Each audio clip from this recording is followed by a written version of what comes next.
Buenas tardes a todos. Mi nombre es Iván Vega, soy especialista en medicina nuclear, coordinador médico de las unidades PET-CT y medicina nuclear de Clínica Las Américas AUNA, y gracias por la invitación al simposio AUNA 2020 a hablar de los nuevos radiofármacos que estamos utilizando. Muchas gracias. Vamos a hablar hoy de los nuevos radiofármacos que estamos utilizando en la unidad PET-CT de Clínica Las Américas AUNA y en general producidos en Medellín para todo el país. Con respecto a lo que responde imagen PET-CT y la imagen molecular, para la imagen molecular que se está utilizando de manera personalizada hoy día, vamos a ver cómo estos nuevos radiofármacos nos han mejorado la especificidad en el diagnóstico y hemos impactado el manejo clínico de muchos pacientes sin conflicto de intereses que reportar. Desde hace 40 años se está utilizando en el mundo la molécula FDG-F18 para evaluar diferentes patologías, sobre todo oncológicas, y el hecho de que estas tumores concentren de manera muy incrementada esta molécula nos demuestran alta especificidad y sensibilidad y exactitud en el manejo con este tipo de imágenes con PET-CT. La molécula FDG es un análogo de la glucosa que fue desde el inicio, desde los años 30 y 40, cuando Otto Warburg demostró que los tumores tenían un metabolismo de la glucosa incrementada. Años después se empezó a utilizar esta molécula para este fin. Algunos de los tumores que tenemos como diagnóstico en la actualidad y otras patologías, no es posible utilizar esta molécula en ellos debido a que concentran escasamente o de manera muy baja esta molécula. Por lo tanto, ha sido necesario pensar en el uso de otras moléculas. La imagen molecular está basada en la magia de los radiofármacos que van a localizarse en receptores específicos, vías moleculares, vías metabólicas normales o alteradas, de manera intracelular y por eso nos da una altísima especificidad cuando estamos manejando este tipo de pacientes. Y además tenemos la imagen TAC asociada dentro de la imagen molecular PET-CT. Sin embargo, hemos querido desarrollar moléculas que evalúen precisamente procesos metabólicos intracelulares muy específicos, de modo que podamos impactar el manejo de estos pacientes, que el costo de estos pacientes sea más bajo e innovar en el diagnóstico. Cuando se hace una imagen diagnóstica y a través de ella se guía una terapia, a esto se le llama teranóstica y es lo que pretendemos hacer con estas moléculas. Con nuestra empresa aliada Ciclotron Colombia se han venido desarrollando estas moléculas que están en rojo para impactar no solamente este tipo de tumores que no se podían evaluar con FDG, F18, sino otras patologías de tipo no oncológico que son las que vamos a ver a continuación. La primera de ellas, las dos primeras moléculas desarrolladas fueron el FET y la F-Dopa, ambas moléculas para el caso de la primera indicación, que es la evaluación de gliomas, cuando hay duda por la imagen por resonancia magnética si hay radionecrosis versus tumor viable. Estas moléculas ingresan a la célula a través de los transportadores de aminoácidos tipo L, y una vez allí se hace el diagnóstico con una especificidad muy alta de viabilidad tumoral.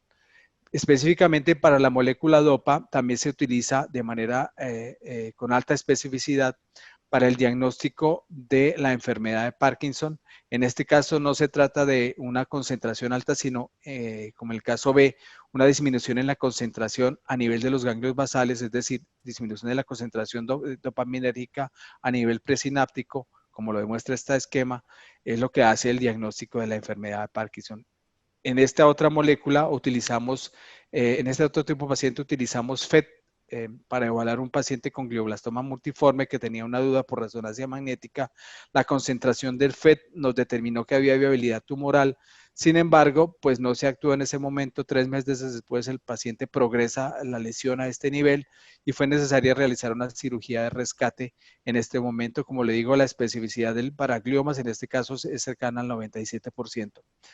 Otra molécula que se está utilizando, que se concentra activamente en las membranas celulares, especialmente donde hay una alta tasa metabólica en algunos tumores y que se incorpora directamente a la síntesis de fosfatidilcolina, es la colina precisamente que se utilizaba antes para el cáncer de próstata, y nos empezamos a dar cuenta que concentraba activamente en las glándulas y por eso se ha utilizado en el mundo de manera activa para la detección de los adenomas hiperparatiroideos y la hiperplasia cuando hay un hiperparatiroidismo. En este caso, una paciente de 49 años con 10 años de hiperparatiroidismo, 702 picogramos por mililitro al momento del diagnóstico, tenía dos cirugías exploradoras en cuello, una hemitiroidiectomía izquierda y 16 estudios de imagen negativos hasta que hicimos el PET-colina y encontramos las dos lesiones que fueron resecadas quirúrgicamente.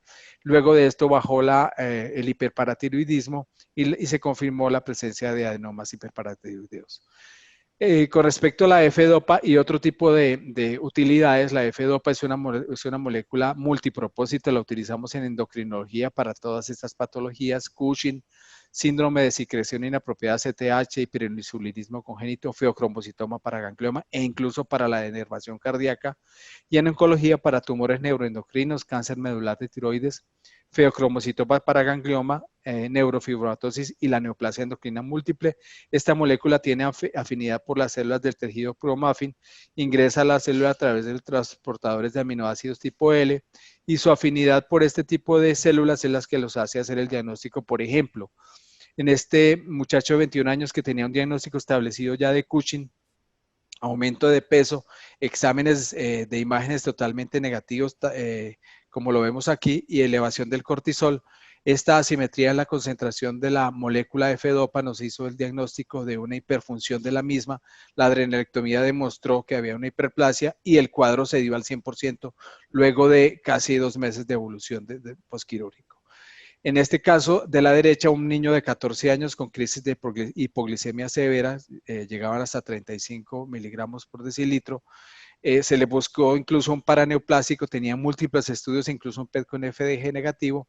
El estudio demostró una hiperfusión pancreática que persistía en imágenes muy tardías. El paciente se empezó a manejar con hidroclorotiazida y nifedipino y hasta ahora no ha vuelto a consultar por este mismo cuadro en urgencias. Para la utilización de la dopa a nivel de cáncer, estaba utilizado en cáncer medular de tiroides, como lo vemos en el caso de la derecha, una señora de 62 años que tiene una calcitonina en 300 con múltiples estudios de imagen, incluso un PET-CT con FDG negativo. Encontramos una lesión a nivel del domo hepático que fue resecada quirúrgicamente, se confirmó la histopatología de su origen y después de eso incluso disminuyó la calcitonina.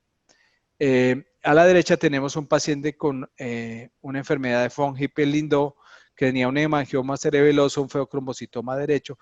Mandaron el paciente para determinar si había la presencia de otras lesiones que comprometían otros órganos, que fue totalmente negativo, solo existían algunos ganglios en la raíz del meso y el paciente fue operado con todo éxito en este caso. Otras indicaciones son los tumores neuroendocrinos, los feocromocitomas y la neurofibromatosis, como le dije anteriormente. La molécula que más tiene impacto en este momento de las que estamos utilizando nuevas es la molécula del PSMA, el nombre es antígeno de membrana específico de próstata.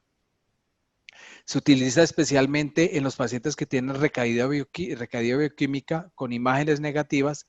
En estos 3 casos que tengo aquí abajo, todos los estudios de imagen habían sido negativos, resonancias locales, gamografía, TAC toracoabdominal.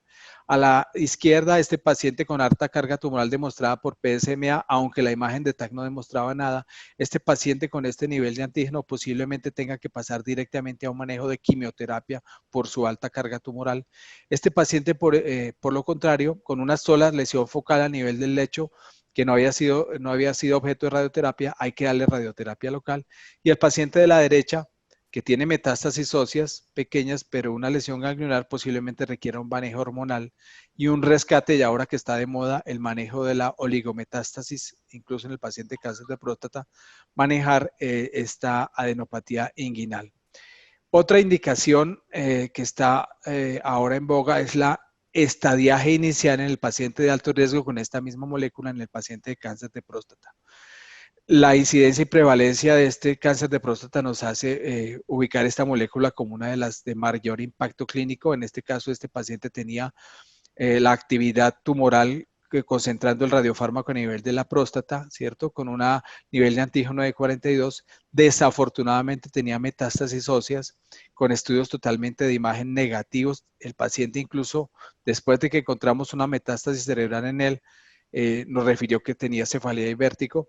El PSMA está cambiando el manejo local versus el manejo sistémico en los pacientes de cáncer de próstata en más del 50% de los pacientes con recaída bioquímica e imágenes negativas desde un nivel tan bajo como de 0.2 nanogramos por mililitro.